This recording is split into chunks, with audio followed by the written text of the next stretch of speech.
দুটোই পৃথিবীতে এক নম্বর। সো জায়েদ খান যেরকম এক নম্বর, টাঙ্গাইল থেকে আমরা সুন্দরী একজন খুঁজে জায়েদ খানকে টাঙ্গাইলে বিয়ে করাই দিব ইনশাআল্লাহ। তার মানে কি আমরা এখন জানতে পারবো যে জায়েদ ভাই টাঙ্গাইলের নারীকে আটকাবে? আটকে যেতেও পারে, বলা যাচ্ছে না।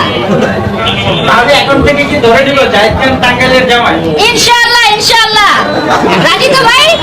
সুন্দরী একজন খুঁজে জায়েদ খানকে টাঙ্গাইলে বিয়ে করাই দিব ইনশাআল্লাহ। জায়েদ খানের কথা তো মানে বলাই বাহুল্য, সে যেখানে পা দিবে সেখান থেকে লাইন শুরু হয়ে যাবে। জায়েদ খান ছাড়া যদি অন্য কোনো সেলিব্রিটিকে আমরা নিয়ে আসতাম, এতগুলো সাংবাদিক অথবা এত মানুষের সমাগম হতো না।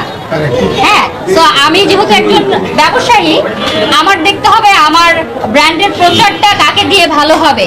এবং জায়েদ ভাই এবং ডিএ টাইপ বরাবরই হচ্ছে স্টাইলিস্ট মানুষ, তারা যুগের সাথে আপডেটেড, সবসময় আপডেটেড জামা কাপড় রাখেন, আপডেটেড চুল কাটেন। দেখেন জায়েদ ভাইয়ের হেয়ার কাট তো দেখতে পাচ্ছেন।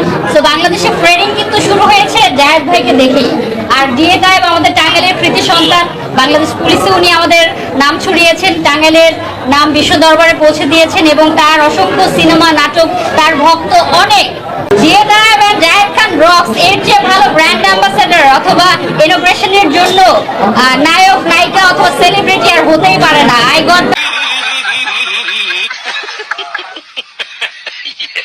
বেস্ট, টাঙ্গাইলের বেস্ট সেলুন মিস্টার কাট, টাঙ্গাইলের বেস্ট ইনোগ্রেটর জায়েদ খান এবং ডিএ টাইপকে আমরা নিয়ে এসেছি। তো সব দিক দিয়ে সেরা।